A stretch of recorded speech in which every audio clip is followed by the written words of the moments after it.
we'll be getting the iPhone 13s this year. Now, we've already covered some leaks of the iPhone 13 previously here in the podcast. We saw a leak of the iPhone 13 mini, which has a very similar design but diagonal camera alignment. But we've just had a new leak, and reading this article from GSM Arena, we've been hearing the fact that iPhones are going 120Hz this year for a while now. And today, a new report from Korea basically confirms that, while adding some intriguing new info.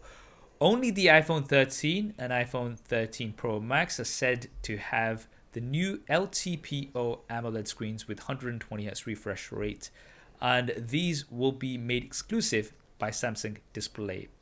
Not just that, but Samsung Electromechanics will supply the rigid, flexible printed circuit boards, and these are used to connect the OLED panel to the main board.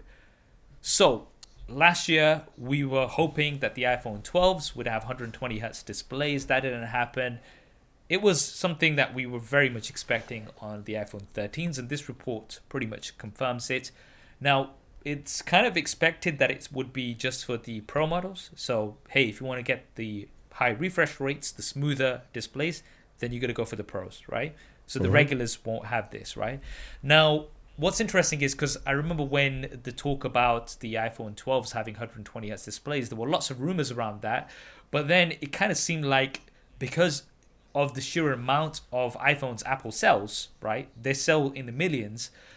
They would not be able to get those displays. The supply just wouldn't match up the demand, right? For the iPhone 12 and the iPhone 12 Pro and the 12 Pro Max.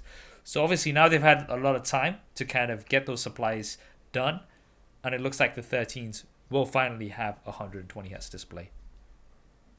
I think it's actually slightly the opposite. I don't think it was necessarily supply. I think it was the fact that Apple wanted to get the LTPO display and wanted to see how well it worked in terms of battery life. Because already we know very well how much 5G chews up battery life, right? And the iPhones on 5G running 60 hertz, it just drains. So going to 120 will be just another. And Apple doesn't want to mince those things for its customers. So, you know, Samsung has used the LTPO. It works now. Well, okay, cool. We'll take it. We'll use it for the Pro and Pro Max because, again, Pro users want that as opposed to the others. But it's nice to see. I was going to say the other thing from this article means that it looks like Samsung's going to have a good fourth quarter this year because besides their own devices, they will be supplying, it looks, according to the article, says they were supplying for the iPhone 12 and 13 this year up to 110 million OLED panels, as well as those PCB boards. That's a lot of cash. Not saying you should buy Samsung stock, but you know what? Hey, just putting it out there. I mean, this is the thing, though.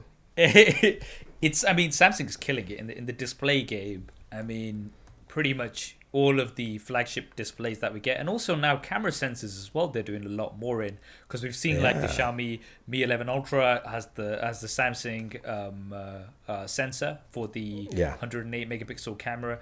The 64 megapixel camera. They've obviously got a lot of 108 megapixel cameras that are being distributed as well.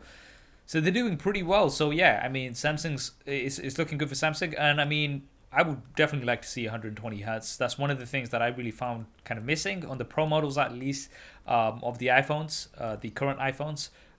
I mean, for an Apple user who's not experienced that, I mean, they may have experienced that on the iPad Pros, but that's not experienced that on a smartphone. Probably it's not something that they're going to be necessarily missing, but once you do experience it, it's something that you really do notice, especially when you go. You never want to go back. Yeah, never want to go back.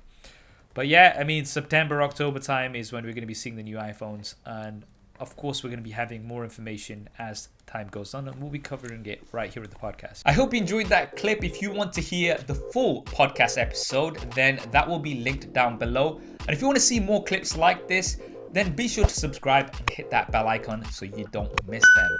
Thanks for watching. This is Saf on Super Saf Speaks, and I'll see you next time.